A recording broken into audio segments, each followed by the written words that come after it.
Welcome, YouTube. Hey, it's Scott, the Bigfoot Explorer, and we got. Christy Sci-Fi. Oh, yeah. Hello. We are waiting on Patrick to join us. I think he's having some technical difficulties, but we need him tonight because this is what we're going to be doing tonight is recently, I think last week or last weekend or the weekend before that, 2 weeks or 1 week ago. Patrick got a call in the middle of the night from someone he knows very well. And an encounter was had. And we're going to let him tell y'all about that once he gets in here, if he can get in here soon enough. Let's see. So we are going to be talking about the title tonight is Deconstructing and Surviving a Bigfoot Encounter. Let's go ahead. Hey, can you see who's in the chat or no? Not on the side, only on my phone. He can't see it. You should be able to see something. Wait, hold on. Here we go. Live comments. We got Okay. Yeah, we got. Sorry about the dog. Bruiser bites, doodle squats. We got a Daniel Brennan from Central Louisiana. All right. Big Rob is in the house. There's Chad. What's up? Chad from Central Louisiana. He's got the big man. That's right. Thanks for joining, Chad. Vibes of Truth. Cryptidville. Hello, Cryptidville. What is Bigfoot? I'm a boogering noob. Yeah, right. Ruger Ridge. Richard Barfield. There he is. Yeah, we're just going through saying hi to some of the subs. Sci-Fi's telling them hello. Victor Martinez. Loretta Riggs. Robert D. Robert D. Thank you for joining us, my friend. And Victor's new in here. Yeah. Thanks for joining us. We're going to give it a little while, just a little while, because there's only 18 people in there. We're just going to wait a few more minutes to see if anybody else is going to join. Patrick, how are you this evening? I'm okay. I was asleep.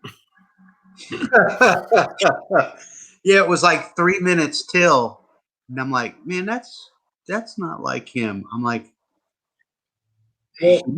Shorty woke me up. Shorty woke me up at about 8 o'clock. He woke me up at 8 o'clock, and I'm like, oh crap! I jumped in the tub, put some clothes on. He's yak. He's a chipper person, Oh, I know. So he's always in a good mood. Oh yeah, he's a great guy. Always funny.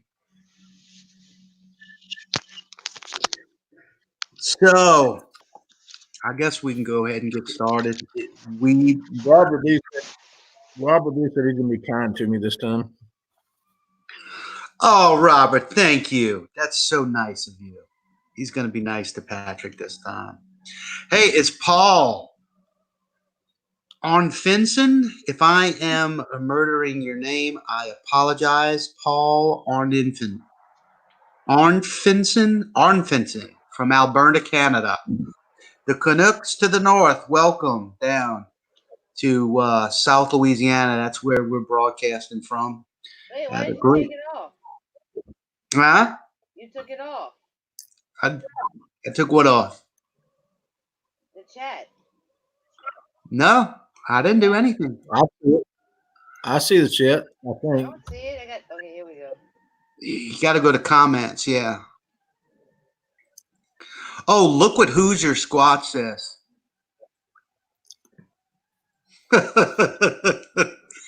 All right, we got 22. I like a good chili dog. Chad says, "Oh, Robert, I was looking forward to you messing around. I missed it last time. We had wasn't last time the time that we. It was one time where we were really cracking up. Was that last time? I think that was the last Wednesday when we were talking about she squatch. Oh yeah. Yeah, we had a good night that night. So, in case you guys are joining us, tonight's topic is deconstructing and surviving a Bigfoot encounter. Patrick talked to me and said, "Man, I think I got a great idea for a show." So I think what we can do, Patrick, is I'm going to let you pretty much dictate it because this is all you.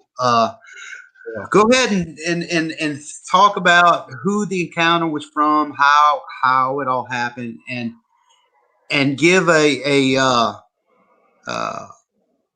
description of the encounter, and then I have the map, and then we can begin to destruct the whole encounter. But first, go ahead and tell us about the encounter and what happened. All right. Well, some people were involved on my Facebook when I went live a couple weekends ago. I'm relaxing on Saturday night. I get a phone call from actually my oldest son, who is not part of the subject, but he says, "Hey, a good friend of mine, a great friend of mine, who is level-headed and a very good woodsman, is absolutely disturbed by something that he encountered in the woods, and so, and I'm kind of like, okay, cool, it's, it still doesn't change my Saturday night at this point. I'm wrapped up on my couch in my fuzzy blanket, butt naked, watching Star Trek, enjoying my Saturday night. So, yeah. So then, and then he proceeds to tell me, well, also, he tells me the encounter. He says, also, I'm meeting him out there in 30 minutes. We're going to go find this. And so the dad in me is screaming, oh my God, because these kids don't, they're, early 20s, decent young men, and who are avid woodsmen, well armed, and here they don't have a clue of what they're dealing with, and they're going out there in 30 minutes to go find this thing. Full of vinegar. Yeah. The dad inside me is going, oh no, they can't let this happen, So I said, would y'all like some company? That changes my Saturday night, but hey, it is what it is. That's dad. I ain't letting something happen. My son go out there and have something. This is the one that said Squatch is going to get you, after the second encounter, you know. So he's 23 now, and so he says, yeah, let me call this guy, because this guy is, he doesn't really want to talk about it to anybody. He just wants to go out and look for it and confirm what it was, And so, and then, and I get a text back, and I can tell my son didn't want to go out there by himself. He's like, yeah, get suited up, you're going. So then I'm sitting in my truck, I'm waiting on him to get there, and I go live on Facebook and just do a little short discussion on it. And later on, I posted some tracking pics. But the encounter, I believe this encounter is very much a parallel with most other encounters that hunters have, and it's a very applicable scenario to a lot of hunters, and I'm sure there's hunters out there that's never told anybody about anything that's happened, and might even have quit hunted over this. And so my thought was, because I went out there, I investigated the area, I looked at everything. The young man took me, and I followed him. He did everything he did before the encounter and everything he did after the encounter. And then we went back in investigating where we felt what was there came through there. And so I have a very good idea of what happened as far as this particular area goes. And we've been saying this all along. Part of this is about awareness to keep you safe in the woods, and also, education to what to do if you run into one of these things, and how to wrap your mind around it so it isn't so disturbing to you. And because I can testify 2 years of nightmares over an encounter when I was hunting and before this was ever an issue to me.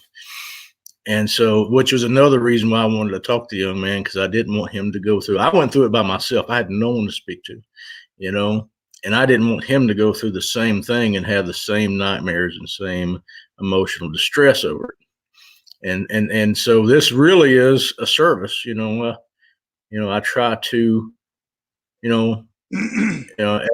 as a team, we try to put things out there, educationally the best way we can. And so we thought it'd be a great idea and do a show on dissecting the, this encounter, being that it's most likely a very close parallel to others that have happened.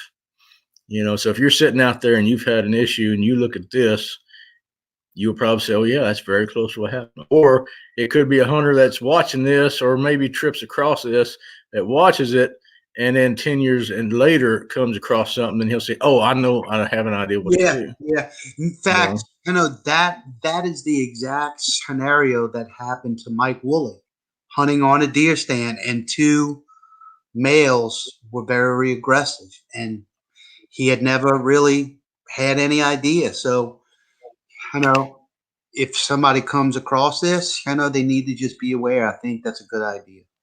Mm-hmm. Well, awareness and serving the public, I mean, I have no problem with it. That is part of the primary reason I do this. That, and a little selfishly, I want to know how dangerous they are and how safe I am out in the woods. Yeah. But if you'd like to put up the hunters, the encounter, the first one we worked on, the encounter.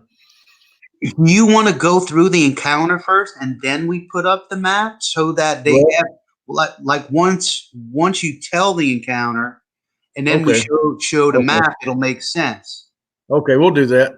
All right. So a young man, very well armed, who is confident enough, unscared, I'm not saying brave, but to the point of he is not scared, he's not worried, about anything out there in the woods, and he is pig hunting at 3 a.m. at night with no lights. He's using starlight and he's using moonlight, and he is stalking river bottoms with a pig gun. He has his pig gun on him, and he has a sidearm, and he has his rifle. And his rifle, being his main weapon, does have a tack light on it, but he doesn't use it until after the kill. And so this young man is stalking through river bottoms, pitch black, sliver of a moon, or starlight. That shows you the confidence this young man has in his skills, and he has a good skill set. But and a lot of hunters do. But here's the thing: he's doing something that not a lot of other people are doing in this same area. This area is a deer hunting area in the daytime with food plots and deer stands and the whole 9 yards. But after season, this young man, around here, it's either 223 or AK-47, 7.62 by 39. He was using an AR, but because that way you can get off random, get off quick successive shots, and the low recoil doesn't throw you off.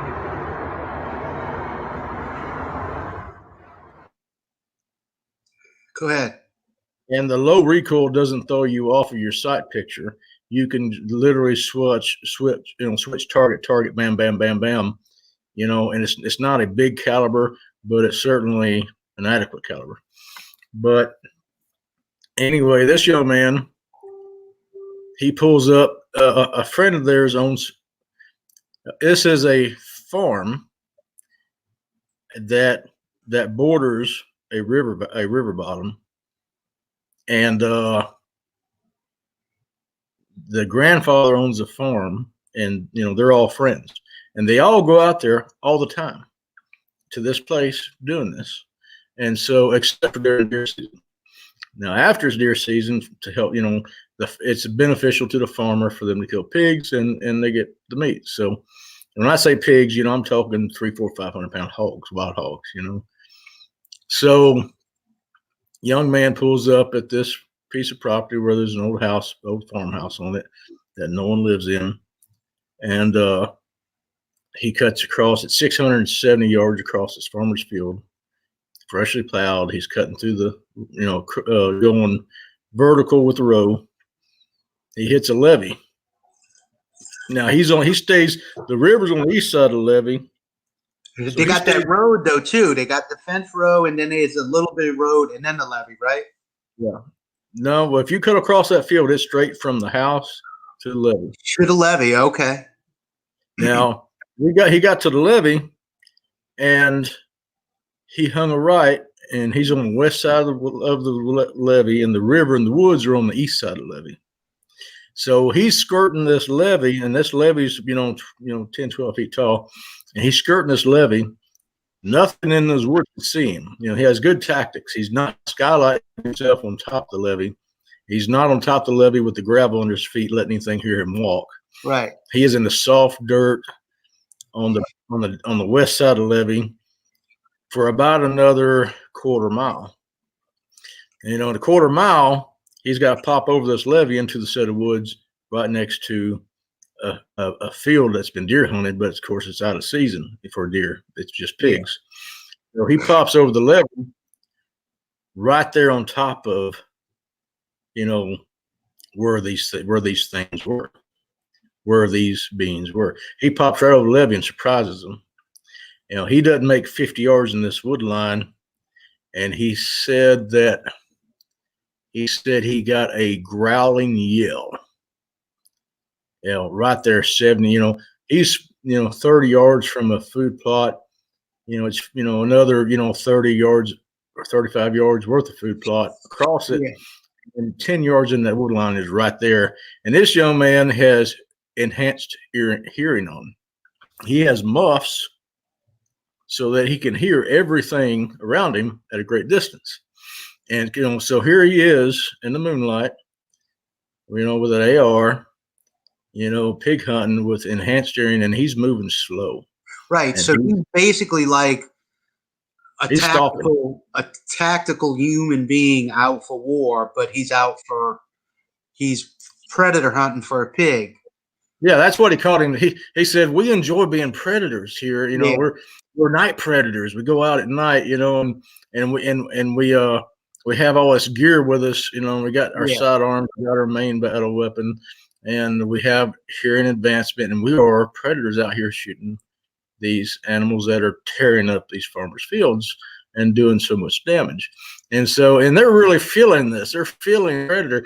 When they told me that, I chuckled a little, and I kind of laughed a little. I said, you think you're a predator, Yeah, exactly. But and that's exactly the way I was raised thinking that. I grew up with that same mindset. You are the most dangerous thing in these woods. You're the smartest, biggest, baddest things in these woods. Yeah. And that got proved differently to food chain. Yeah.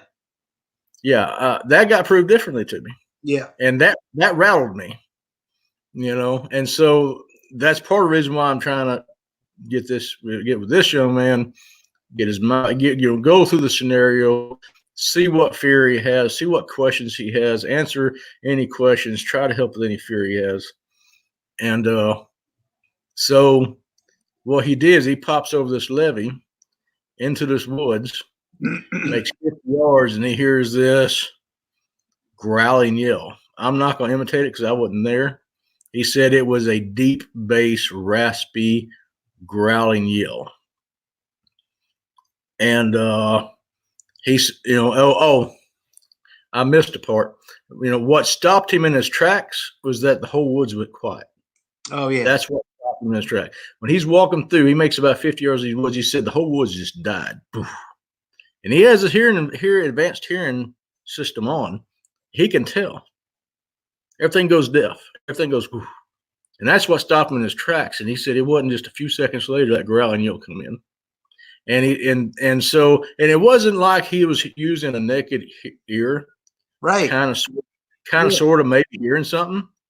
It was 70 yards from him with him having advanced hearing on. And I tried this advanced hearing. I put them on, and my son, who was 40 yards away from me, did this, and I could hear it. And so, and he actually blew the yell off at first. He's like, yeah, and then he got to thinking about it, and it's right there. And he said what so many other people say. He said, I don't know what this animal is. It does not register as any normal animal I've ever come across. And a lot of people say that same thing. And then he got scared. Yeah. Then he got disturbed.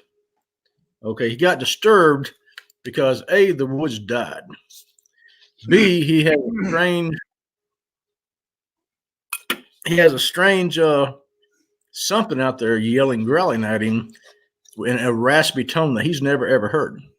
Yeah. Now, as a young man who likes to watch horror stories and horror movies, his mind went to, and I had to actually Scott had to look it up for me and send me a picture because I've never watched it. But he said my mind automatically went to a Skinwalker. The movies, he said, you ever watch the movie Skinwalker? I said, no. I said, I'm very careful what I allow in my mind because I go out in the woods a lot. And sometimes it's dealing with things that go bump in the night. So, you've got to be very careful what you allow into your mind because your mind will run wild on you. And he said, point taken. So he said, I just get growled and yelled at. I'm sitting there processing it. I can't put anything on it. My mind automatically goes to the Skinwalker movie. He said, then this thick fog starts rolling in. He said, thick fog starts rolling in off of this river. and the woods start filling with fog. And he said, and that heightened what I was feeling at the time.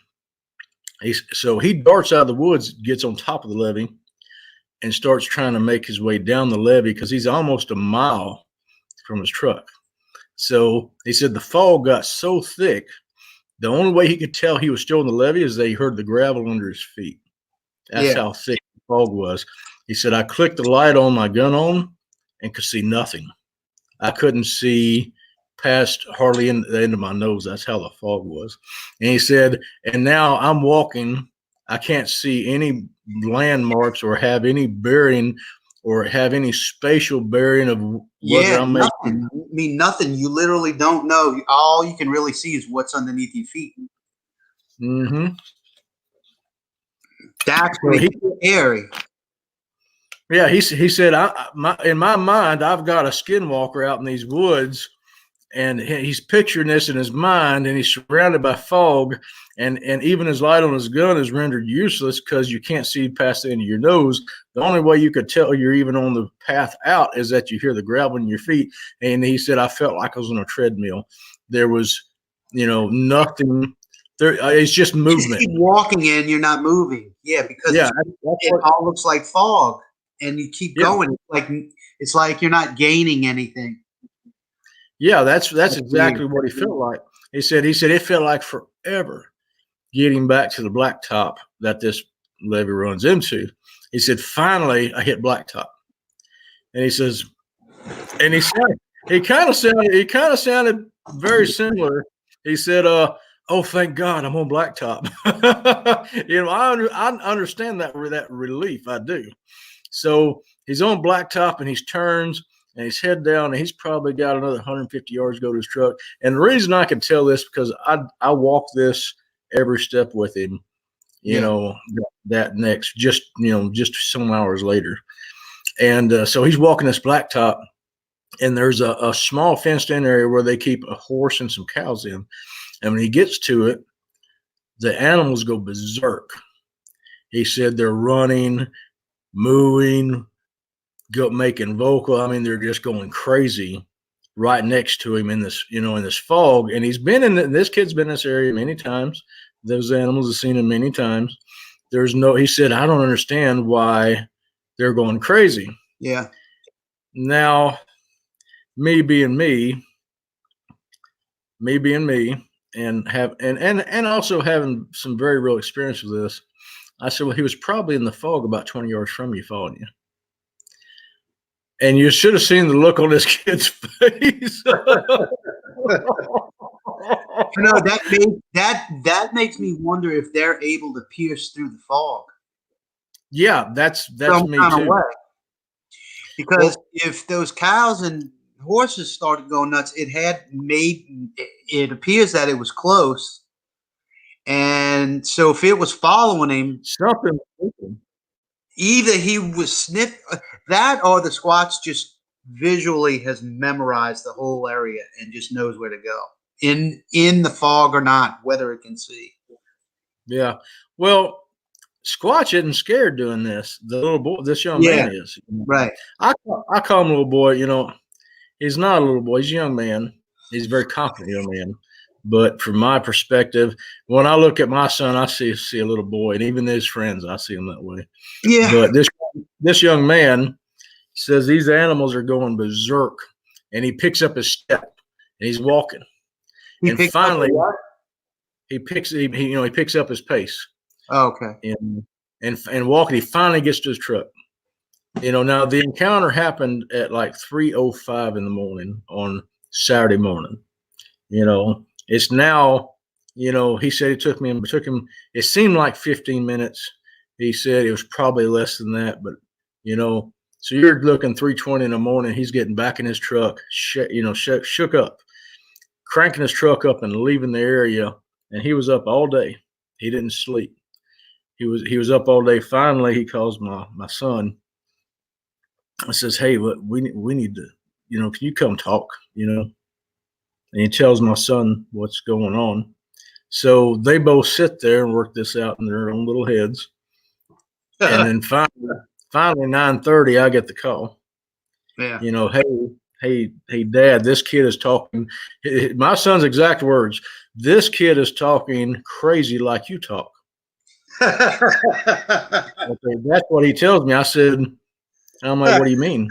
And my son tells me he come across something in the woods, and this is, you know, strange and all this, and it's something crazy like you talk about. And I'm like, okay, well then, you know, when they said, well, 30 minutes later, we got to go back out there. Do you want to talk about what? Do you want to show the map of the encounter? Yeah, it's a good place. Here's a good place to show it. So you guys in the chat have a good idea, a visual in your head about the story. And now what we're going to do is we're going to bring up a map, and I won't see this screen. I'm going to look at the map screen. So you just tell me where to put my cursor, or I'll just listen to you and I'll know where to go. Okay. All right. Here we go. Oop. There it is. Yep. All right. So this young man is on the west side on the red path coming in, and that's, you know, leading up to 3 a.m. No. The green, huh? The green. Well, yeah, the green. Yeah, the green. Okay. That's where he pops over. That's where he pops over the levee. He comes now. Right now, you're probably almost 3/4, 5/8 to 3/4 of a mile away from where he parked at. Yeah, at that levee where he's way over here. Yeah. So he comes across that field, hits the west side of the levee, and he walks this levee a 1/4 mile to where, see that where that wood line starts, Yeah. There's a levee right there at the intersection of the red and the green. He pops over that levee, drops in the woods, and makes it about 50 yards to where that X is. He's and this is in pitch black and moonlight, and the moonlight was just a sliver. And we walked this. This is about 10:30 Saturday night. This happened 3 to 3:30 Saturday morning. Right. So 10 around 10:30 Saturday night, we're suited up out there. I think around 10:30, we're suited up and out there. And I told him, he said, well, how you want to do it? I said, I want you to do the exact same track that you did at 3:00 this morning. Right. So he took us across the field down the west side of the levee. He said, this is where, and this young man creeps. He stalks and creeps. I mean, he's staying invisible to the river side of the woods. So he pops over the levee, drops in the woods, and he's slowly walking with, in the dark with hearing advancement on all the way to the X. When he gets to the X right there, the whole woods go dead silent. And where the blue X is where he got the growling yell at. He stood there for just a couple of minutes trying to process it, realized it wasn't anything he could process, nothing he's ever encountered or heard before.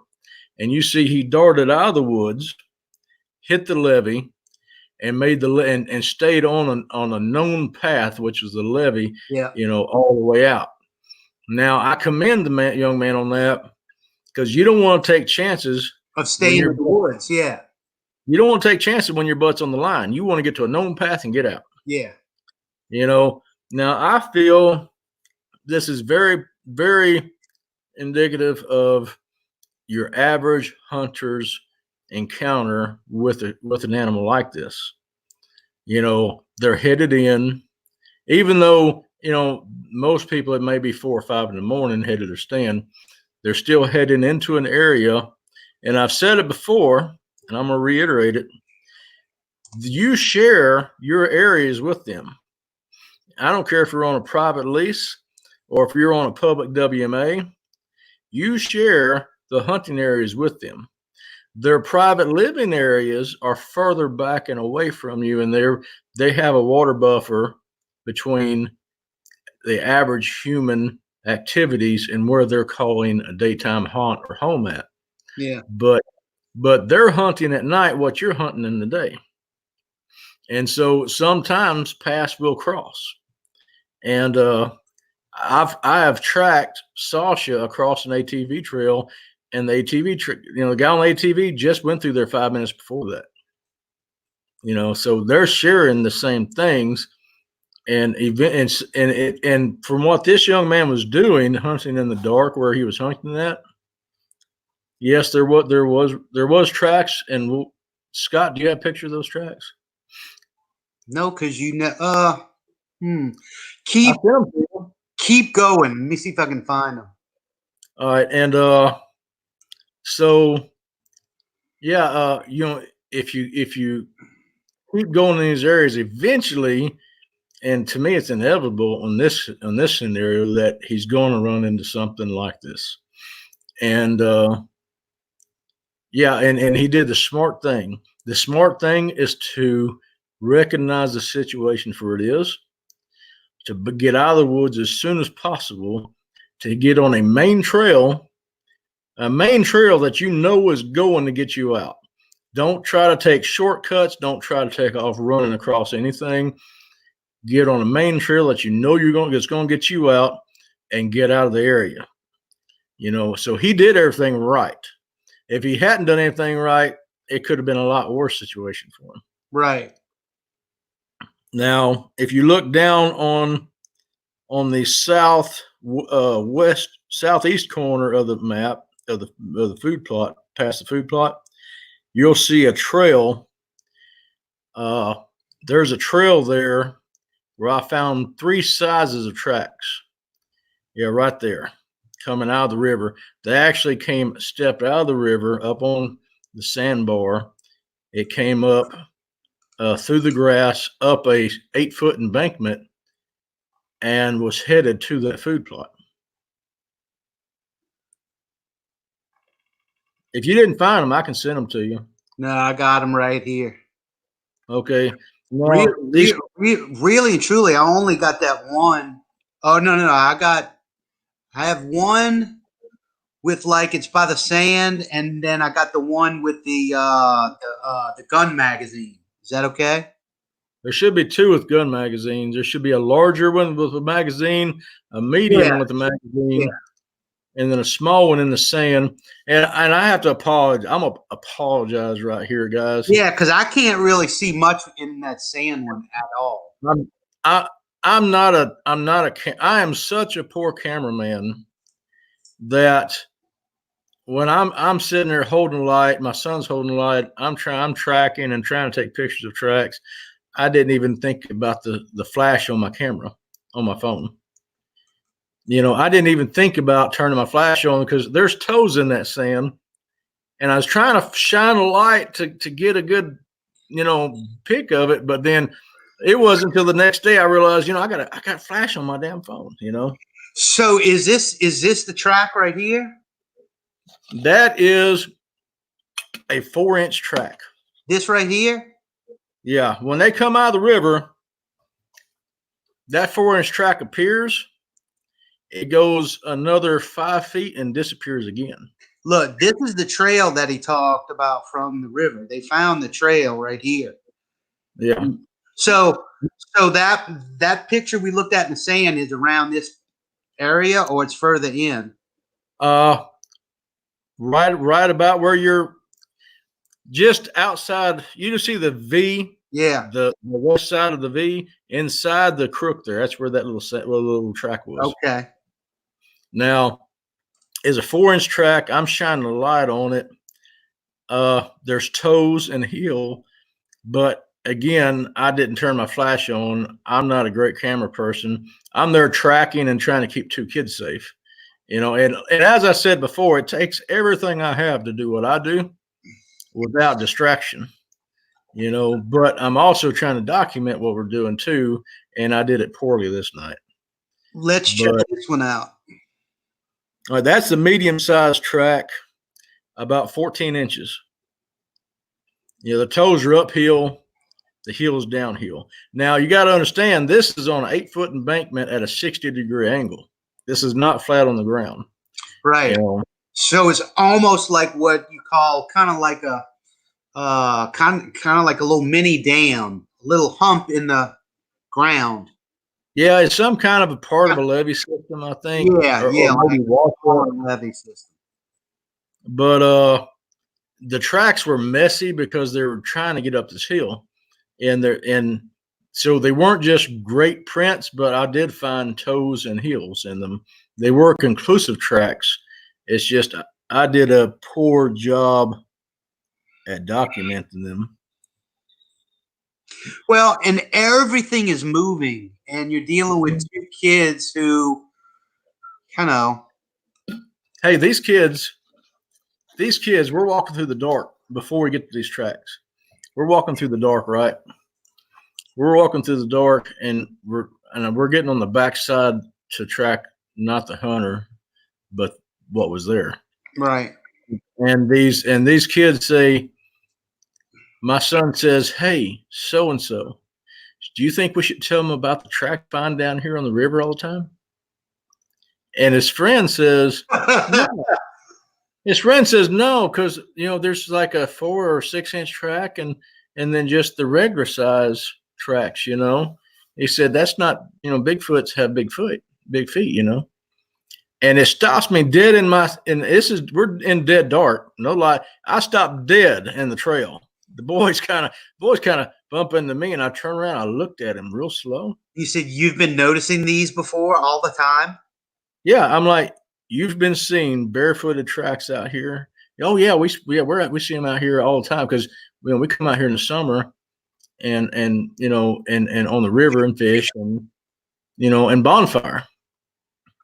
And so, and he said, but the tracks are only, some of the tracks are this big, And I said, they reproduce, right? They don't come out with 15, 16-inch tracks. You know, the babies don't have those. And they both their eyes go big and they look at each other.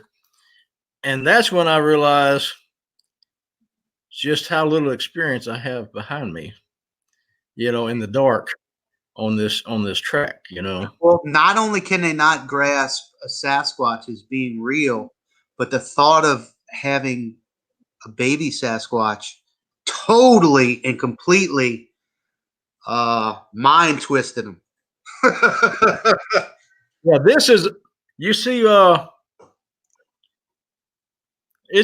we were way north up that river beach when we were discussing this. And so when we discuss this, the young man, he gets very serious then. He says, well, okay, then let's get down here and this, I'll show you where we find tracks all the time.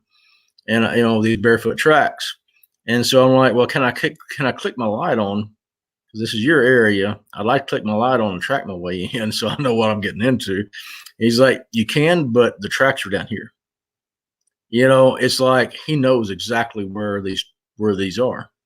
So I said, okay, take me to them. You know, so we go, you know, all the way down to where you see that blue line is. He said, before he gets there, he stops. He says, in another 10 yards, there's tracks. And we're in the dark. And I said, when's the last time someone was back here? He said, no one's been back here since last summer. I said, okay, including him, but they found tracks there so regularly, he knew that there was gonna be tracks there. So I clicked my light on and I'm tracking along. He actually picked the one in the sand. He goes, right there, that little track. We've been finding that one too. And I shine it and I look down and you can see where the sand was. And the sand it was done during a mist of rain, because the sand was pelted with rain, but it wasn't so dry that when you stepped in it, it just left an impression. It was wet enough to where it actually left an impression of toes and heels. So that let me know that the sand was wet when it was stepped there.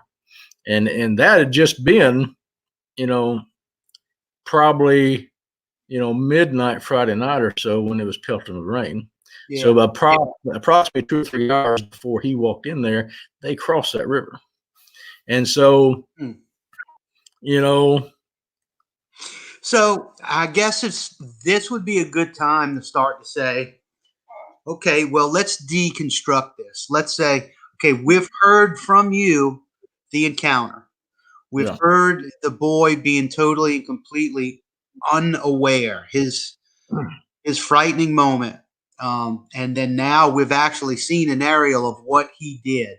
He came in hunting, heard this growling, yell, scared the hell out of him, started to get out, and then the fog came in, and then he really got scared about what was yelling, because now he can't see to get out.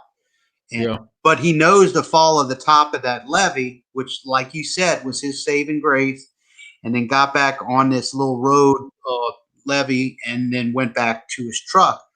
So now I guess the question is, let's talk about the guy who's off recreating, and he's doing the same thing. He wants to pig hunt.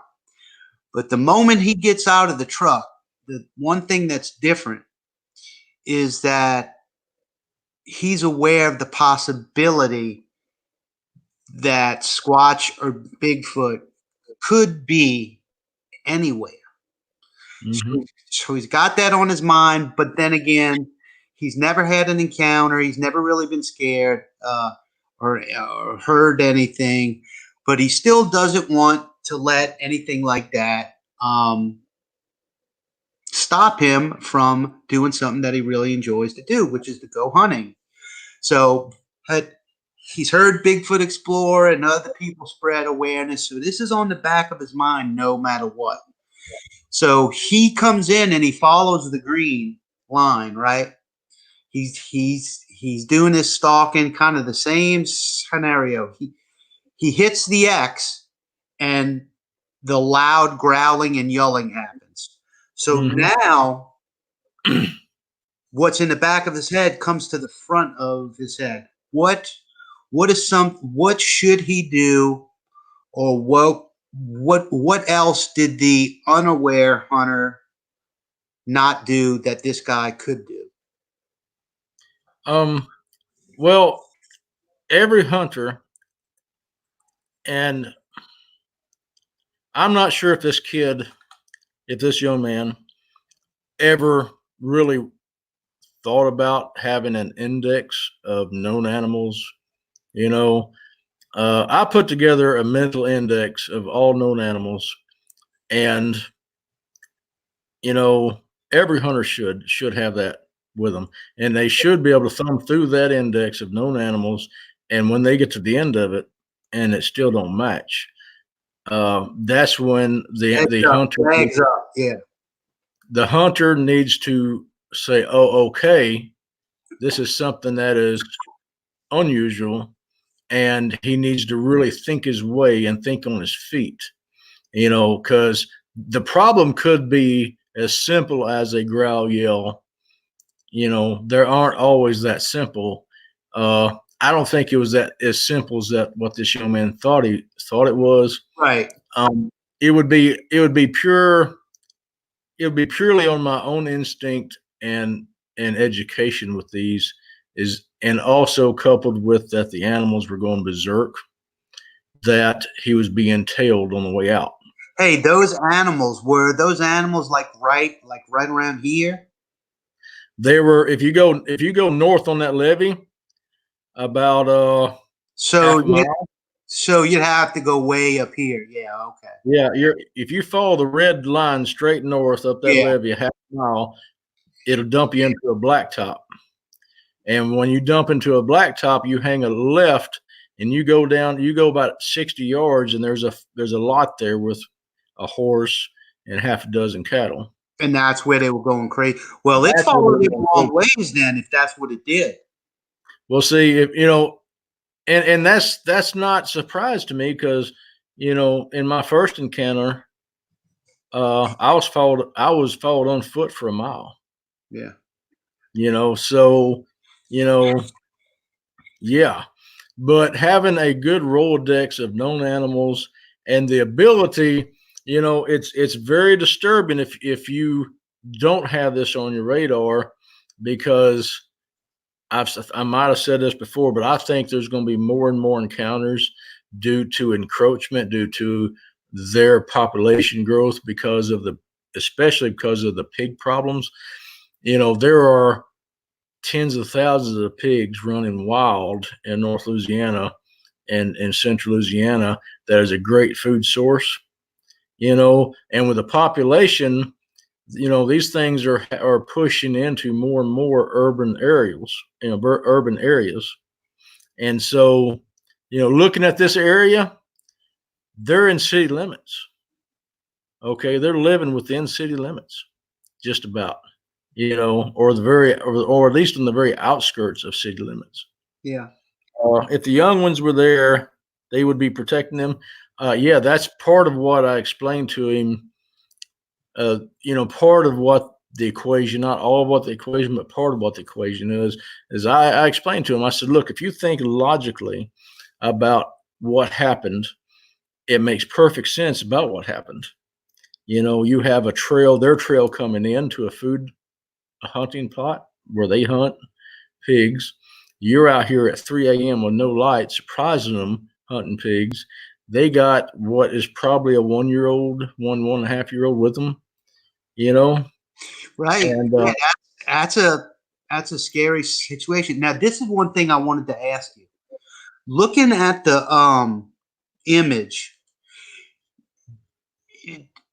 did you ask the boy what he would normally keep doing if no growling would have happened, and once he passed the X?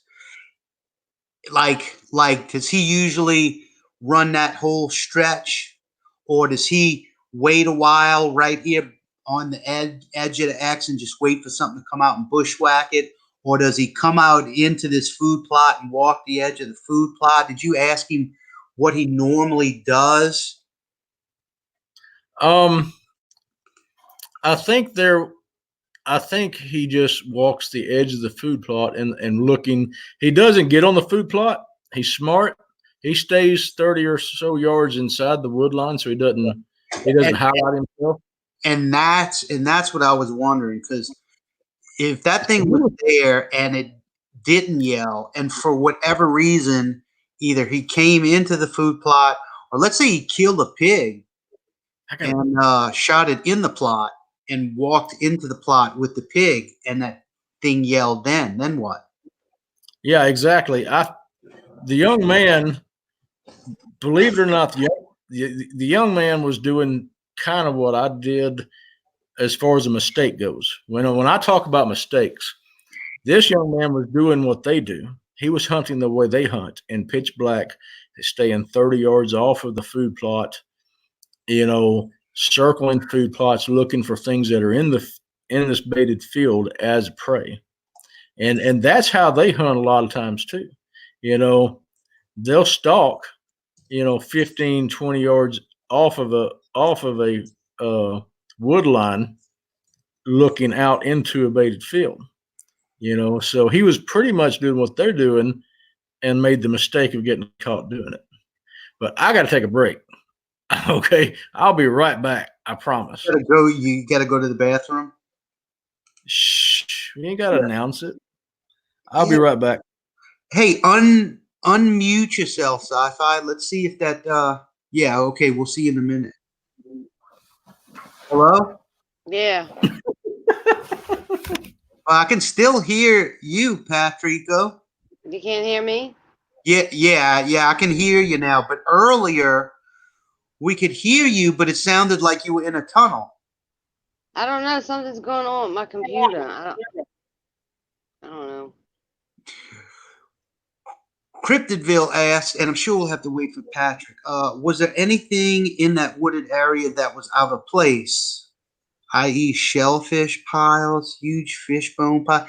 We'll ask him, because I want somebody. Hey, he's gone right now, but somebody in the chat, when he comes back, I want y'all to act like you don't know anything, okay? And say, did you find any quicksand or something in there? Because, I know those areas along the banks have that. Just somebody say that so I can put it up on the screen, and then you can hear a story. What's the matter? Stressed? Why? You stressed at your audio or something else? Or is it a combination of life and that? Yeah. Louisiana Prepper says, hello. Good to see you. Hey, Pepper.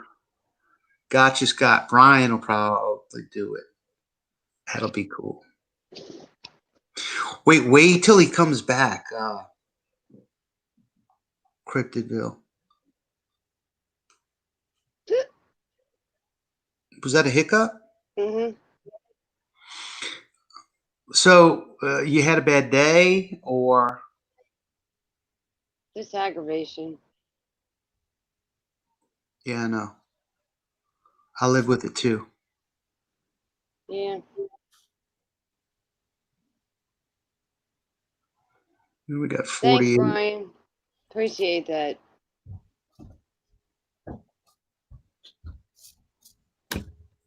Here you go, Big Rob.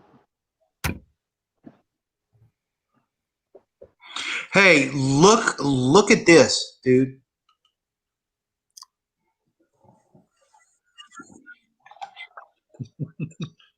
Yeah, there was. And guess who found it in the dark? Oh man, what happened? Well, here's the thing. Okay, I'd like to go into quicksand. Quicksand doesn't, like they showed in the movies, does not exist. Right. It does. Right. Quicksand that will mire you and hold you there until you die of exposure does exist. Yeah. I, I, my, I had my own personal experience with quicksand as a young teenager on the backside of a lake in a swamp by myself. And you don't wiggle your feet. You try to get your body on top of ground like a log, and I don't care how wet it is, how nasty it is. If you got a gun in your hand, you throw it in the direction you're going to try to go and get out. But you empty your hands, make yourself as light as possible. You get on top and you roll, and you just keep rolling like a tire rolls, like a log rolls, until you get somewhere you can stand up. And I had my own experience with that. I think I was about 13 at the time. And so I had a flashback to 13 years old when I hit this stuff, you know, and I knew I wasn't going to go completely under, but in the pitch black, in the dark, tracking Sasquatch, I'm already heightened a little bit anyway. Yeah, my nerves kind of, I puckered. There was a pucker factor on it. So, yes, there was quicksand right there.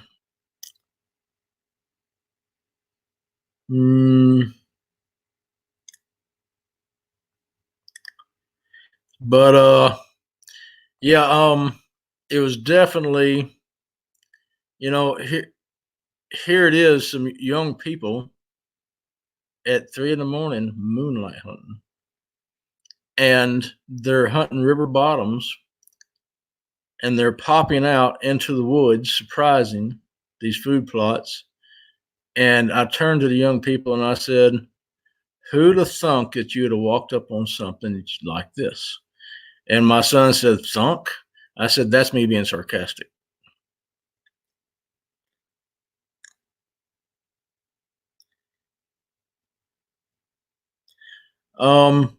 It was dark. I clicked my light on to do some tracking. I would have to go back in there in the daytime to really take a good look around to see if there's any shellfish piles or huge bone piles that are cryptobill. What I did find is there's normally a large sand bar that extends 2/3, if not further, out into this river, and you don't only have to swim maybe 30 or 40 yards, maybe 50 tops, to get across this river from one side to the other, and then you walk the sandbar across there. But the water was up this night. That sandbar was probably 4 foot underwater, which is no big deal for them to wade. They still would only have a very limited amount of swim, and then wading through 3 or 4 feet of water, up to probably another 100 yards or 115 yards of sandbar to wade up on, to step up on the embankment where I found their tracks at. Now well, I'll wait on. We have a map of the investigation that we'll dissect, and I'll wait on the greater details later on that. But Christy, what you got to say, girl? It's your show. Scott ain't here. This ain't my show. This is Bigfoot Explorer, Mr. Techie. Just go with the flow. I understand. I call it rolling with the punches. They've been some punches. Mm-hmm. Hello, Barry.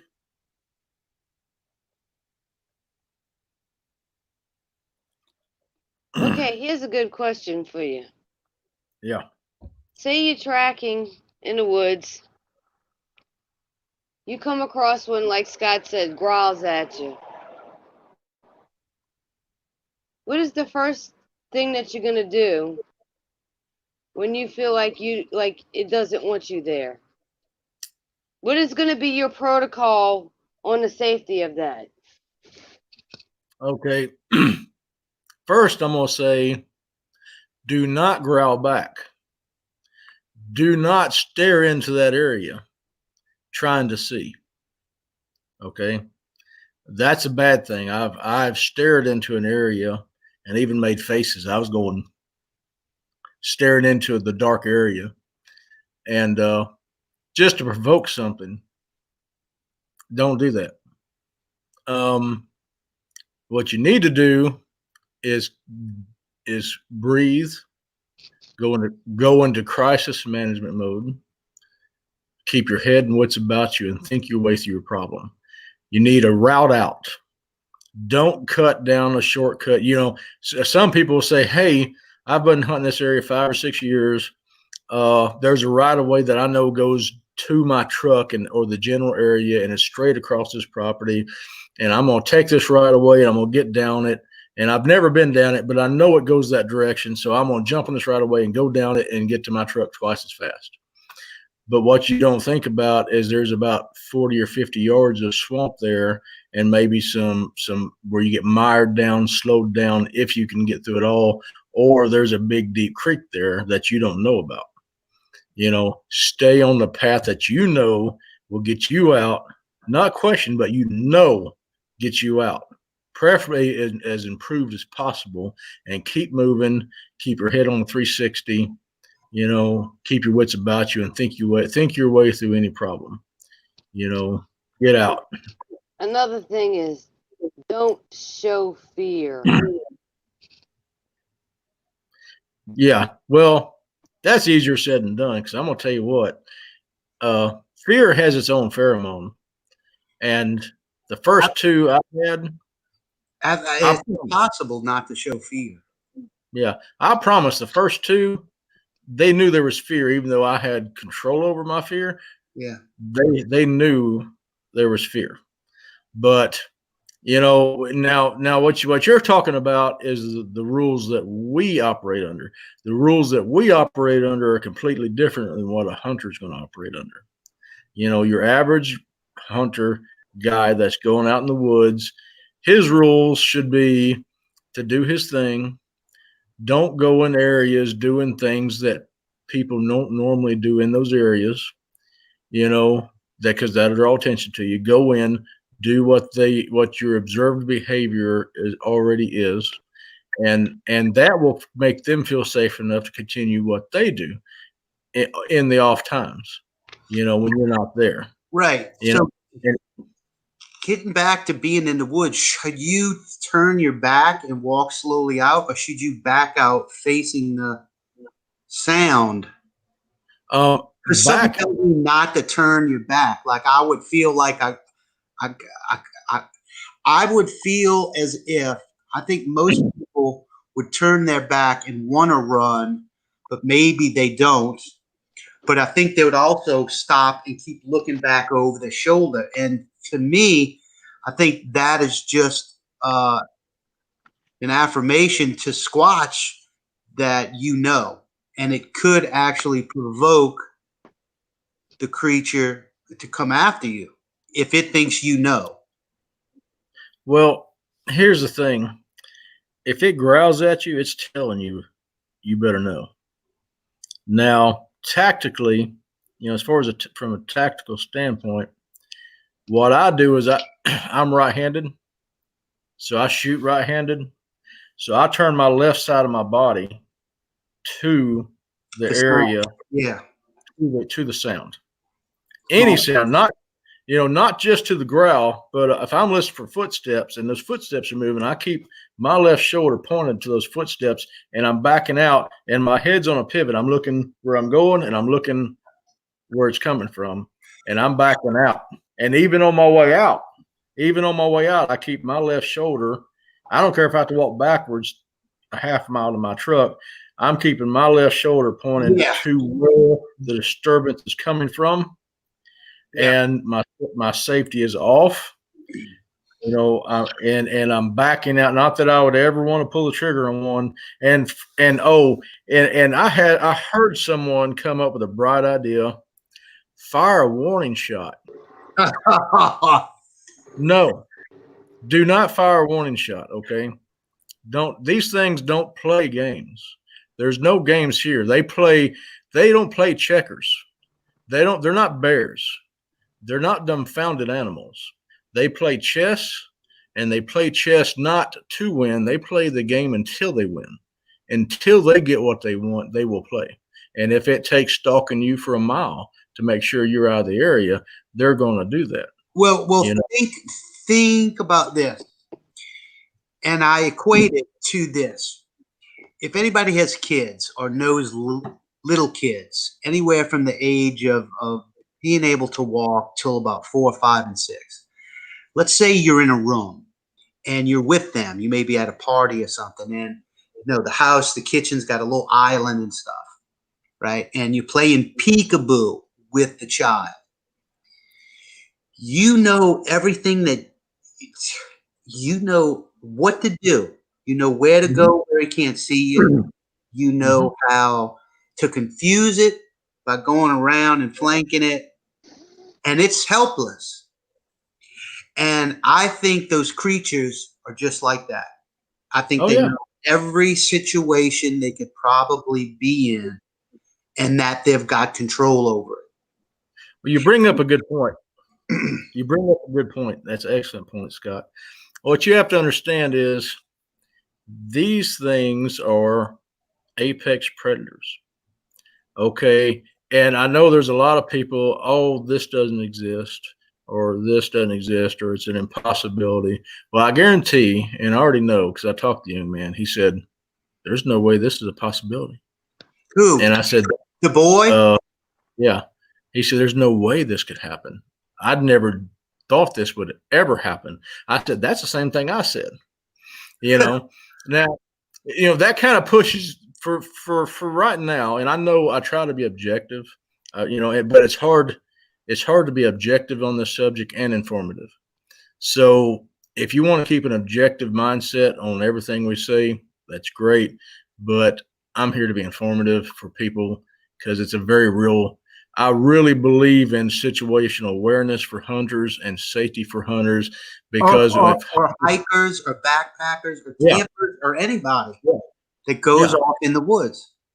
Yeah. So I'm very much, that's my primary goal here is to say, hey, be careful. They are real. Whether you believe it or not, you don't have to listen to me. But if you get in this situation and this is what's happening, this is where your mind needs to go. So, but you brought up a very good point as far as their capabilities against us. They are apex predators. They are great strategists.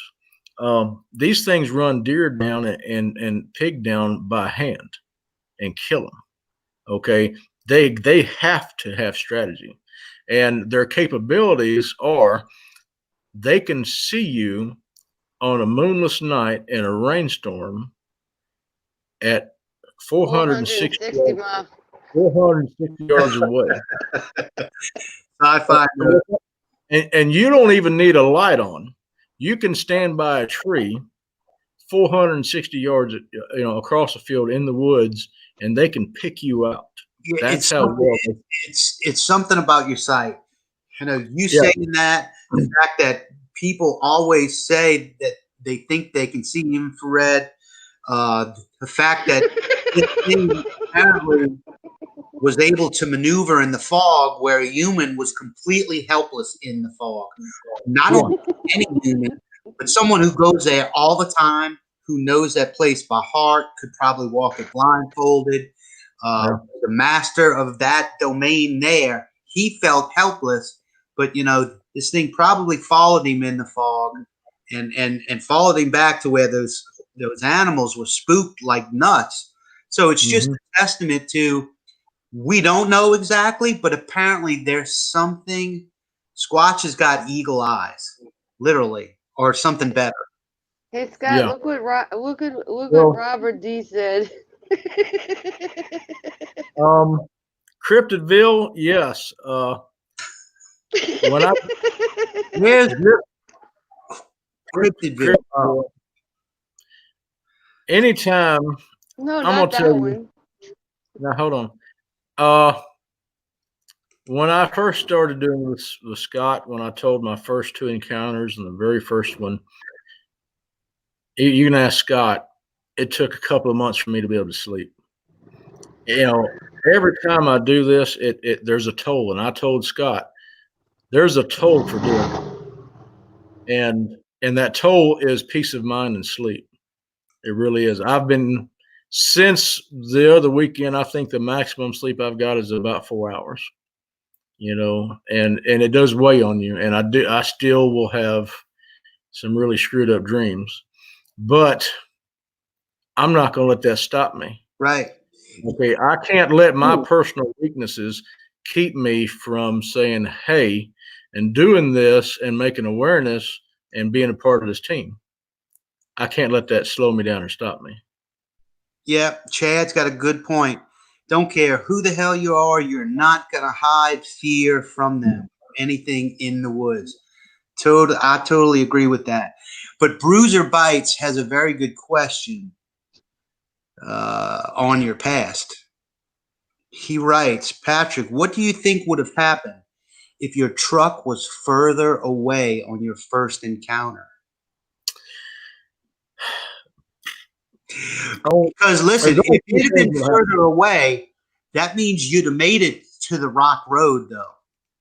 Well, so the question is, would she have, if that truck wasn't there, would she still have stayed inside the wood line while you ran the road, or would she have come out? Good question. I like these kind of questions. It's a good question. There's only 3 possible outcomes for that scenario. Either I'd have ran a little further to get to my truck, or I'd had to stop and kill her, or she'd have killed me. Yeah. Or I say killed whatever was on her mind, that whatever end she had in her mind that she wanted to affect. Well, I don't care. I don't care who you are, but if a Squatch is bearing down on you and it's coming forward or running at you and it breaks the plane, like you say, 25 yards, 20 yards, 10, 15 yards, and you can literally see teeth and pupils, what else are you supposed to do? Tell it to stop? Keep running because you know it's going to catch you. The only thing you can do if you are armed is to shoot.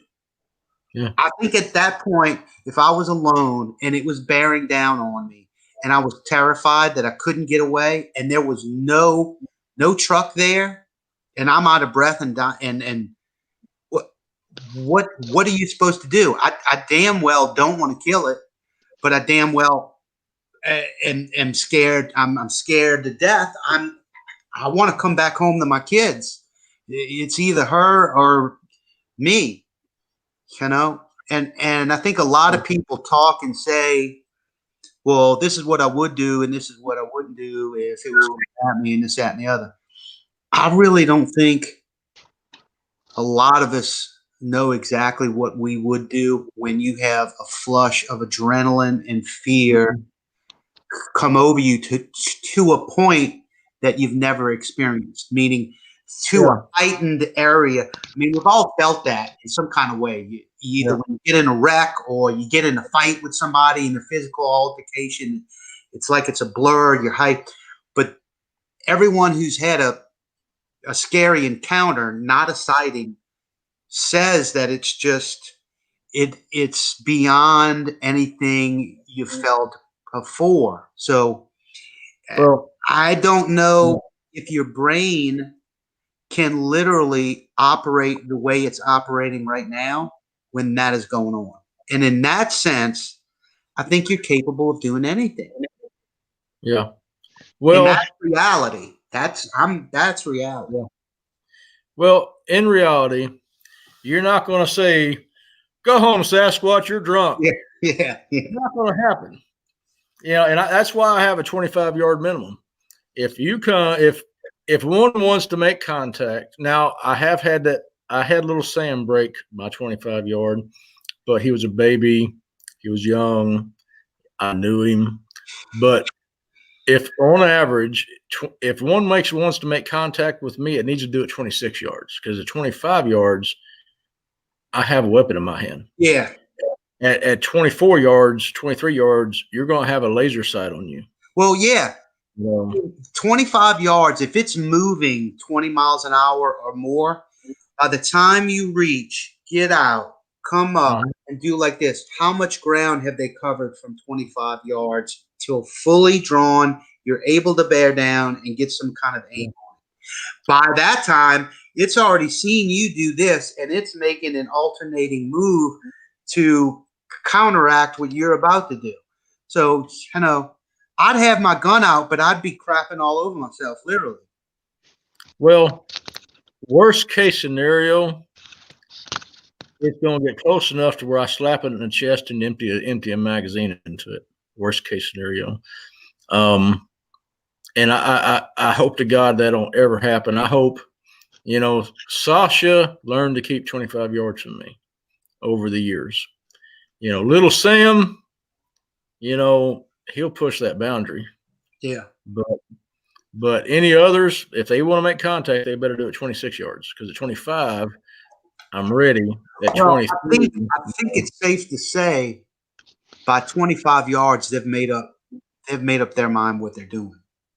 Exactly, and they do 40 miles an hour. Yeah. Okay, they can do. I don't know if they can do more than that. I know every individual, it's just like humans. Some are faster than others. There may be some that could do 45, but I know the one in the second encounter on the first, I was doing 38 to 40, and he kept up with me in the dark on a moonless night in a rainstorm beside the road through the woods. Yeah. Okay. Yeah. It's so easy to talk about it, and that's what's fun about it, and that's what we're trying to do. At least,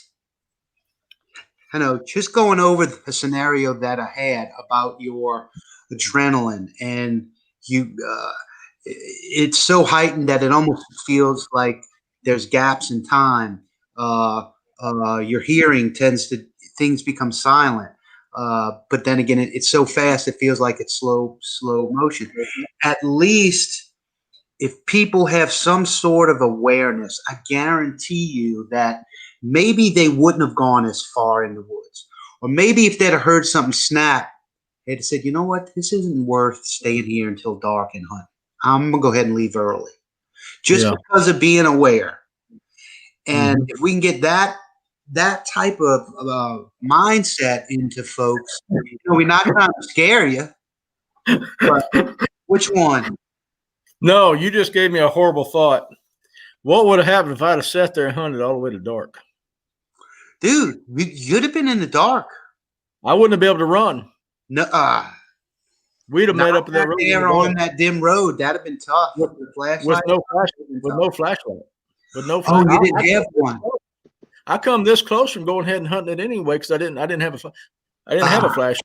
I'm this close to staying anyway. And I got to thinking about it. I said, you know what? I don't want to walk out here in the dark, and I'm hungry, and I want some coconut shrimp or some steak. I was this close. So you gave me a horrible twist on that one. Yeah, Louisiana prepper. Lil Sam is trying to get close enough to eat you, just like an alligator, patient and waiting. Let's hope not. If Little Sam wanted to eat me, he could have already. Yeah. Or his mother could have already. I've been 40 yards from her. This speaks volumes right here. We're talking about drawing down on something that is frightening you. Just think about if an intruder or a home invasion and someone is in your house. Okay, first off, that's scary enough. Drawing down on you would hope that you would do the right thing and protect yourself. But I guarantee it's not easy to shoot another person. I've drawn down on a human. And it just, you have to have set protocols for that situation. It's kind of like if you're out at a firelight and you're hearing something coming in, or you'd have messed your pants and she would have left.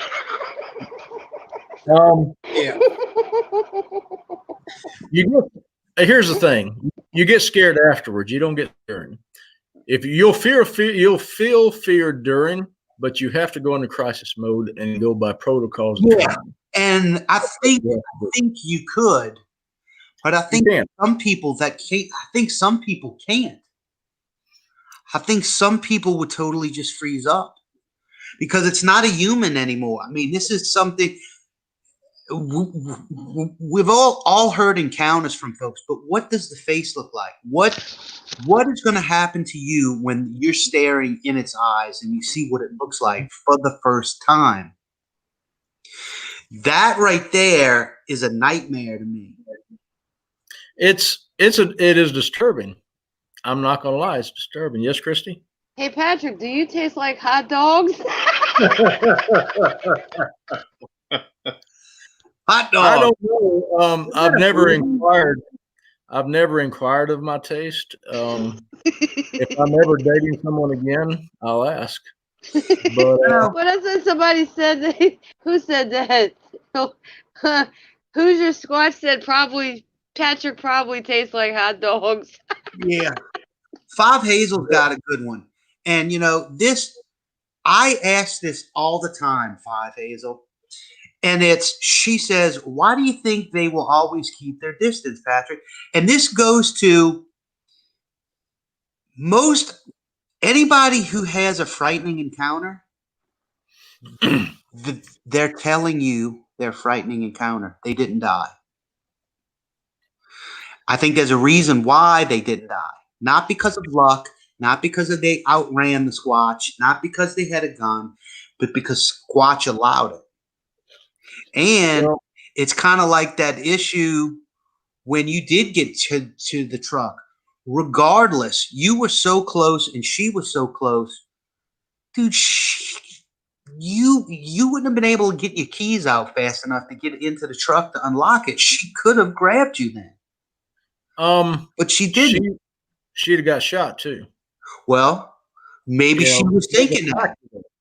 There's a factor there because in that area, when it floods, they hang out at a particular area where they see plenty of weapons and they know what weapons. Well, what's crazy is you and Kerry Arnold are the only people I know of encounters that had weapons with them when they had the encounter.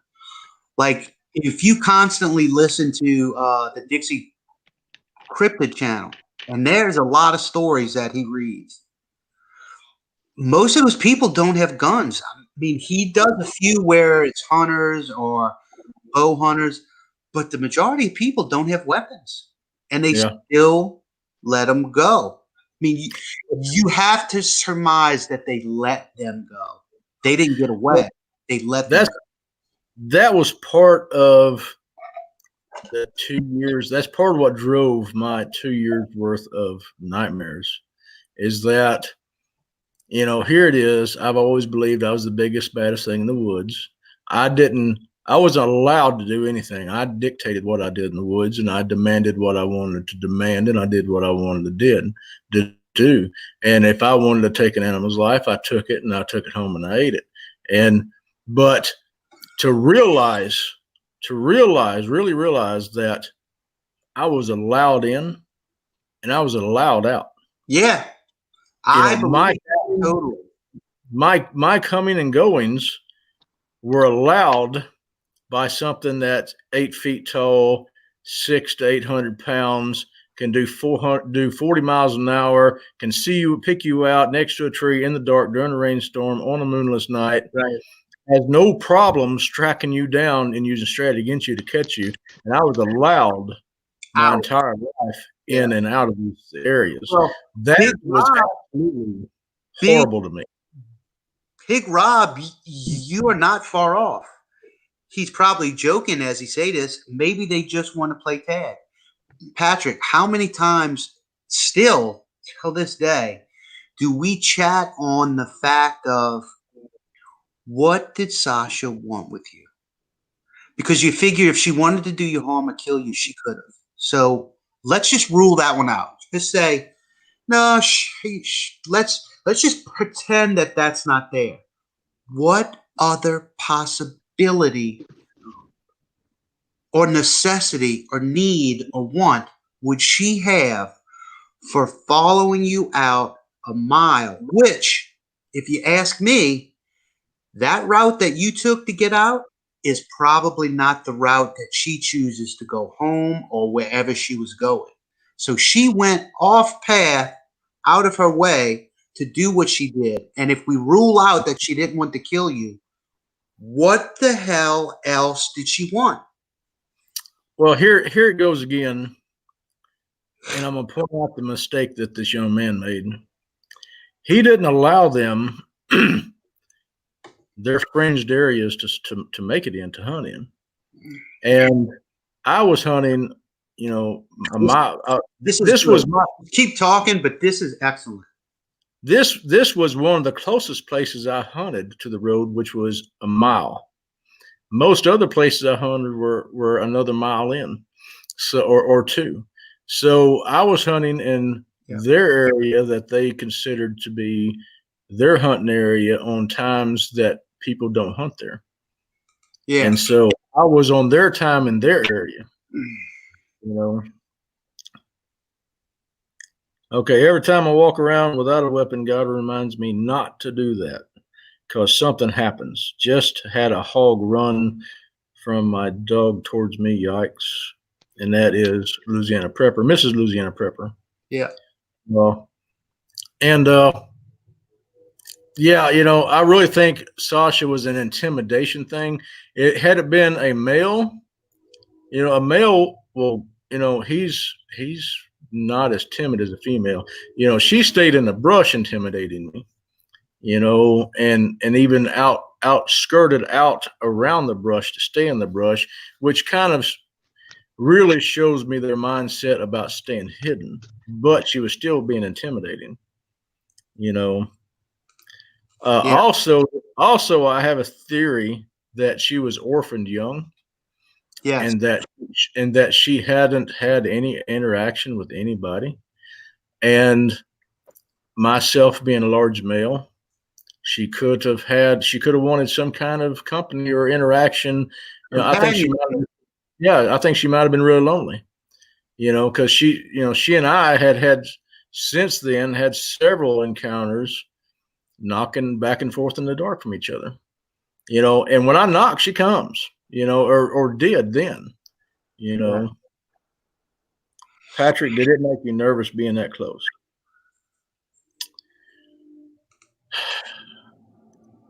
Just tell him to shit yourself.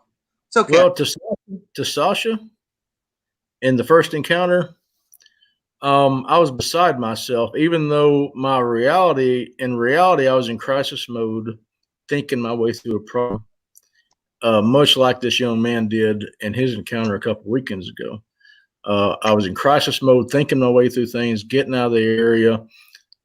Inwardly, I was a mess. And I stayed a mess for 2 years until I could finally put it behind me and quit having nightmares. Yeah. And it was, and I only had just a few more years of peace and quiet until I ran into that one on that lease hunting. Yeah. And I'm like, I'm cursed. I feel cursed because why is this happening to me? Yeah. You know, this is a curse. Wait, how long was it? Was a year or 2 years after Sasha that you had your second encounter? 6 years. So 4 years. It was 6 years. Yeah, 2003 to 2009. Yeah. And I had 4 years of peace. I for some reason I thought, I mean, I know you told that in your encounter story, but for some reason I always thought it was a year or two. But it was a good time after that. I mean, 4 years is a good time. Yeah, I put it out of my mind. Yeah, man. It's a good time to just kind of put it away and just go and live your life, you know? Yeah, that didn't happen. It was ridiculous. That was just something that, you know. And then 6 years later, I get stalked. I couldn't have done that, though. I could have literally not been, that didn't happen. I just manifested that. Like, I'd have known that it happened, but I probably wouldn't have told a lot of people. Well, I didn't want it to be real. I don't know if I would go out in the woods alone again. My mind could not deal with that being real. Okay, the psychology and the way my mind's put together, there's no way. First off, I can't believe that's real. There's no way I can believe that happened, even though I was there. Secondly, I don't want it to be real. I don't want it to happen. I don't want it to change my world and how I view it. You know? Yeah. So I repress it. Yep. So, and that happens to so many people. And that's one reason why I wanted to talk with this young man. Hey, this is real. This is a very real situation you're in. It was spooky. And you know, and when we show the investigation map, we'll get into that. What You have a map of the investigation. Oh, the one that we showed earlier. Do you have a map of the investigation? I labeled it investigation and sent it to you. Send it again. I'm not sure which one you're talking about. Has a white label at the top. He's frozen. You just sent it, or was that the other day? I sent it the day after we worked on the first map. I sent it the second. Yeah. Okay. It says investigation. Yeah. I'm sending it to you again. Excuse me. What's up with McFly, Mr. SJO? Well, you weren't answering. Well, I was trying to get some. So I was trying to get bathed with clothes on. Hello, McFly. Yeah, I haven't. My sleep has been challenged. I'm not gonna lie, and I've been trying to. I was really trying to get a bath and get clothes on and pull myself together. You know. Yeah. I sent it to you, Messenger. Yeah. Bradley Hatcher. It screws with me when I go out in the dark to a deer stand. Whenever it gets silent, it in the dark bothers me. Yeah, I guess so.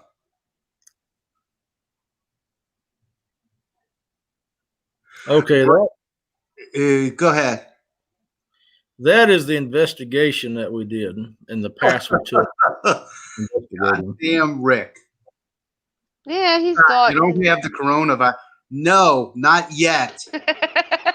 Somehow, I think your chickens have it, and you've eaten it. You sure he's eating them? You sure he's just eating them? He's eaten the coronavirus riddled fowl. He's got the coronavirus. That's good. Corona. So Coronas. leave it to Rick. Oh shit. Crypto said, Patrick, I sent you a message on Facebook that will seriously help. Thank you. He'll look at it. So getting back to this map, go with it. All right. The red, actually the green is what we used coming in. You can see it running the west side of that levee, just like he did at 3 o'clock that morning. Right. Now the only difference is the young man would not pop over that levee with the same place and go in those woods. Okay, he didn't want to do that. So what we did is we skirted around the levee, we popped over the levee, and we went down the side of the levee next to the woods. The green line is coming down the very base of the levee, and we're about maybe 5 or 10 yards off of the wood line. Yeah. And we stay in the clearing all the way to the wood line. He said, this is where I came out at. This is, and so we walk into the wood line till we could see that food plot in the moonlight. He says, I was right here, and I came through these woods, and I got right here, and the woods stopped, dead silent. And he said, he sat there and listened for a second, and then there was this, and he said it was deep, it was raspy, it was a yell, but I think he called it a growl because it was so raspy, and the red is his exit. The exit, we went out the exit on top of the levee, and because I told him, I said, we need to get behind the area that you got growled at in. And he knows the area very well. Which is back here. Yeah, he knows the area very well. Yeah. So we hit the levee. We make our way down the levee, and there's a little dim road that takes you down to the beach on that river. This it right here? Well, if you go all the way north, see that red? Yeah. Oh, yeah. I see that little dim road. I see it. Yeah. There's a dim road right there. We cut down it and come down the beach. And I told him, I said, I want to be exactly across from where your feet were on the other side. And so that's where he took us. And this is where we're walking out. And my son says, hey, should we tell him about the other tracks we find all the time over here? Yeah. And so we make it all the way there, and you can see the blue mark that's next to the river. That is where they're coming out of the water and walking up an 8-foot embankment and headed into these food plots to stalk and hunt at night. And I've said it before, I'll say it again. You share the land with these things, and I know that doesn't sound very objective to some people, Right. But I've already explained, watch with objectivity. I'm going to be real on this one because I'm talking about a real scenario that can really affect hikers, hunters, and other people that go out in the woods. Yep. That blue line there is their entrance across the river into the food plots of stalk. And you can see that green line, or the line that was on the other map, that was his entrance. They met. Okay. Yeah. They met up across a hunter field, and this thing growls and yells at him, hey, you're molesting my hunt. It's pretty much the way I took it to be. Right. So we're back there, we're on the riverside, we're investigating, we're taking pictures. I find, a 17-inch track going, it steps. Now this is part I was trying to wrap my head around. Why is there only one disturbance in the middle of this 8-foot high 60-degree embankment going up this embankment? How come there's only one track? Because I'm looking for travel way. I got to establish foot tracks, toes, heels, and a travel way for me to say that this is real. Oh, to jump. But then I really thought about it for a few days, and I realized it didn't have to use more than one step to get up that 8-foot embankment. It was that big. The smaller one, the 14-inch track, I found one kind of 1/3 up and another one across up at the top of the embankment. The bigger one, there was only one disturbance halfway up, and you can see where the toes dug in, slid, the dirt was pulled down. It made a mess of the track. That's why the track is messy. Yeah. But it only had to do that one time to get over that 8-foot embankment, So, yeah. And that's when I turned around and I said, okay, I've seen enough. I think with your recall of all these tracks you've been seeing here last summer while you're out here on the river recreating, I think, I can't do chewy. I can't even do Jello. The consistency throws me off. Oh, I love it. Yeah, but he has this wide-eyed look, and I said, okay, this is a very real situation that you walked in on. These are very real animals you walked up on. Don't come back in here hunting by yourself, at 3 o'clock in the morning. If you want to hunt here, hunt an hour, get out here an hour before sunup like everybody else does, because you're doing things here that people normally don't do, and you're going to have to make your peace with, this is something that you could run into, Or start knowing that nighttime is their time. Yeah. Yeah, exactly. So I, and the young man, he goes from fear to kind of anger. He was kind of mad about it. He got a little mad, Yeah. So we backtrack. Now he's not the only one hunting. Mm-hmm. So we backtrack back down the beach. We go back up the dim road to the levee, and we jet out. We walk the half mile to the blacktop. We hang a left. We go beside where those farm animals are, and we're walking pitch black, no lights, yabbering. And these farm animals don't freak out. They don't do nothing. They're nice and calm. And because he was worried about spooking them, And when I told him it probably wasn't you that spooked him that night, he's like, yeah, okay, whatever. We get up next to him. We didn't spook him. And I've never been in that area before. Right there beside those farm animals, they've never met me. And they're not spooked. They're standing there in the moonlight. Because they know humans. They don't know Squatch. Yeah. Or they know Squatch is a predator. Yeah. Well, they know it's something to be afraid of. Yeah. So. Hell, it may have harassed them before. Yeah. Y'all should have counted how many was in there. Yeah. Good idea.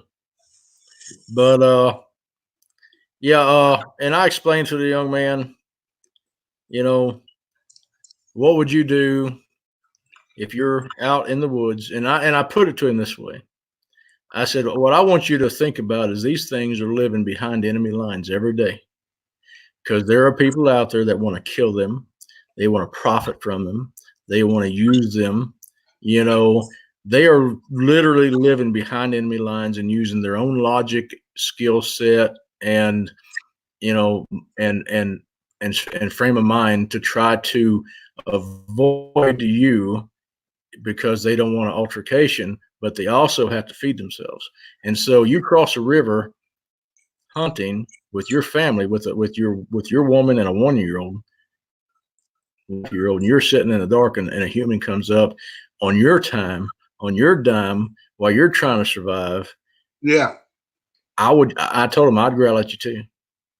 And I said, all they want is a little slice of the piece of pie that makes their life and their little world go round. I said, they're not going to hurt you.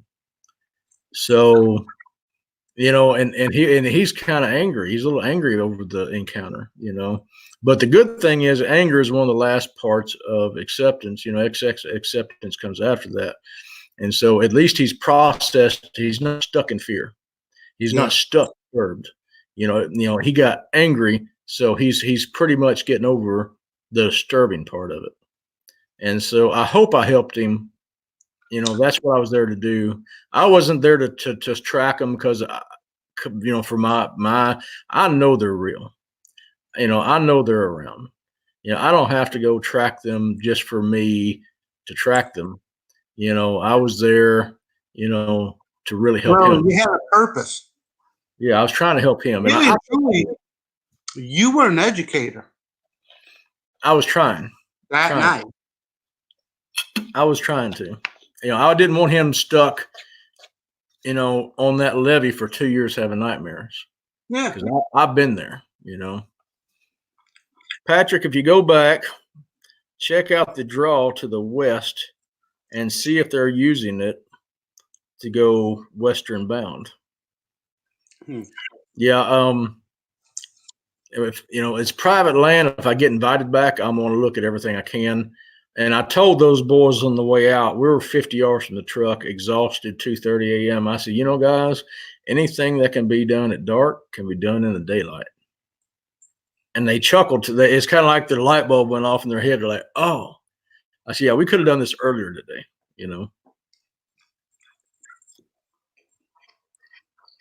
I can't draw. I wish I could draw a picture of her. She has a very human nose. I actually have a picture of. Wait, I think I got that.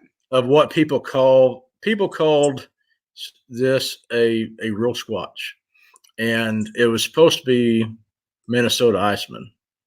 And this is the first picture I've ever seen if this is a hoax, then someone knows what one looks at, because it's the closest resemblance to one's face I've ever seen.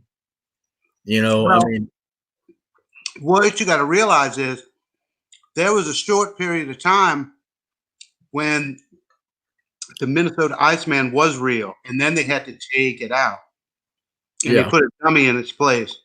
Well, I did a little bit of armchair work on that. There it is. And I found the dummy. I found the picture of the dummy in glass. And the dummy looks horrible. Now, the real one that was on ice, or the supposable real one that was on ice, you know, you see drawings of people giving a flat nose and an ape-looking nose. Yeah, see that nose there? Sasha has the same one. That could be Sasha laying there, except her jawline was much more feminine and less robust. You know, if you take that picture and you really look at it close, you can actually see where the skin is emaciated in the cheeks and is being pushed down into the bone structure. You know, that's as close as a real picture as I've ever seen someone call a real picture. So I'm not saying that's a real one. I'm saying that looks exactly like a real one. The nose, though, is the point. Yeah, the nose, you see how the hair covers the nose? And, you know, you see people give them a bald face and, you know, and bald in the eyes and a flat nose and looking like an ape. And I don't put those details out there a whole lot, you know, because, well, first off, I got people that are saying there's 4 different types of Sasquatch. I don't know that. I haven't seen it. If I ever see a different type of Sasquatch that's bald with a big ape nose, I mean, maybe I could confirm that, but I have not come across that. What Sasha looked like, and that's all I can really speak of, is her nose. If you looked at that nose, my nose is very similar. Her nose is like my nose, but it has hair all on it. Yeah. You know, and that you see the brow with the hair like that she had that same thing.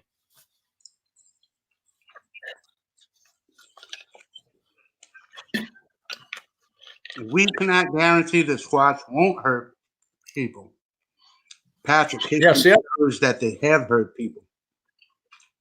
Well, see, my thing is, historically, they have hurt people.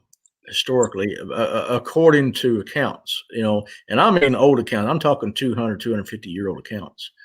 You know, they did hurt people, and they did so on such a regular basis that a war was waged against them. Well, there was so many few people with resources to do anything about it. Yeah. Somebody else made a comment in here and said, Squatch isn't stupid. They know that if something, I think especially in the South, where there's not as much contiguous land, where it's just patches, and then you get rural and city and rural and patches of woods here in the South.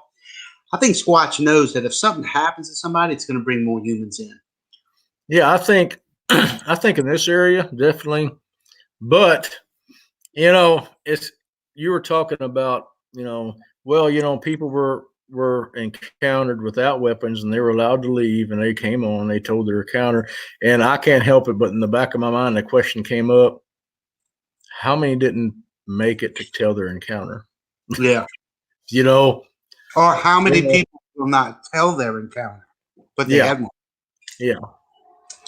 So that's why I have a 25-yard minimum. Any closer, I have a weapon. Now, I don't care if it walks up to 10 yards. I won't kill it unless it's being aggressive. I'm not drawing a weapon to do harm to an animal. I'm drawing a weapon so that I have the capability of defending myself if I need to.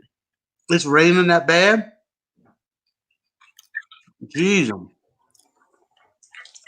It's like an elephant is pissing off your roof. Christy, you're all wet. Not from the rain. I'm dry, baby. Ah. Looks like you're in a shower there, man. It's just coming on down. Yeah, I'm hearing it now. Well, didn't y'all get bombarded the other day? It was like really bad, like flooding, and it hasn't lit up. It's going to be here for over a week. Yazoo City is completely flooded. MK Davis, if you follow him on Facebook, he's been driving around all over showing you. It's like bad. Yeah. Yeah, there's flash floods all over the place. The thing though is I kind of live in the hills of Louisiana. You know, if we flood, Something's wrong. y'all are done. You can Yeah. put a fork in anything south of us, you know. Yeah. Patrick, do you take an AR when you go out in the woods? There has been an AR present in the woods with me there. My son has one. A lot of my friends have one. I'm more of a one shot, one kill type person. You know, 500 meters, I can put a bullet, I can send a bullet down range, and what was there won't be there anymore, and it'll never see or hear the shot that gets it. I can use an AR. I know how to use an AR. I've used M16s, AK-47s. I've been trained and all that. I just don't carry one because, you know, I don't want to. I will, and in an up and coming expedition, I'll probably be toting an A1 with me. You know, AR-10s are good. Oh my God! I wonder why I'm getting sick. AR-10s are good. They're good for pig hunting and running deer too. Yeah. Well, it is getting late. It's almost 10:30. It's on a work night. Patrick doesn't sleep. He usually wakes up at 3 o'clock. What time you roll into work? Like 6? 4:45. Jeez. So we want to thank everybody before everybody goes. And believe me, I'm not showing this to show off, but some people have been asking me about that IR light.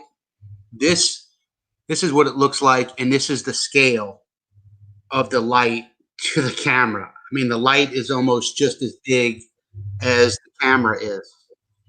But if y'all haven't seen it, go check out the video I put up. It's in the playlist Squatch Tech. And this is a combination. These up here are IR, and the ones down here are IR, and these are white lights. And then they got dimmers on them. Really cool. If y'all are interested, go check out Josh Bender at Deadlight LLC. All you have to do is go to Facebook. He doesn't have a website. He has a Facebook page. And in the search, put Deadlight, LITE, LLC. If you put Deadlight, all kind of stuff comes up, bands and all. But if you put the LLC, it'll be the first one. This one is a 40 watt. They do 65 watts. They do a 20. I got a lot of the bells and whistles. You don't need all that, but it's a really awesome light. We went out the other night and did a little test, and it was fun. And it blew my older Panasonic away. The only other IR lights that I know are out there, they look just like a regular flashlight, except it's an IR light. And that's fine too. But this thing, if you look at it this way, you see how it's rounded? It's like reverse concave. So when you shine it, it's made to literally fill the 180 degrees of your screen. So it doesn't light up just a spotlight of the woods. It lights up everything. That's what I like about it, because the more you got a spotlight, the more you're doing this. I have to point it here. I have to point it here. This, you don't even really have to point it. Why don't we try it out? You set up, and I'll get 60 yards out and start doing staying alive. Well, she was doing that the other night. We couldn't get 65 yards. This thing made it to like 35, 40. I can't hear you. Unmute yourself.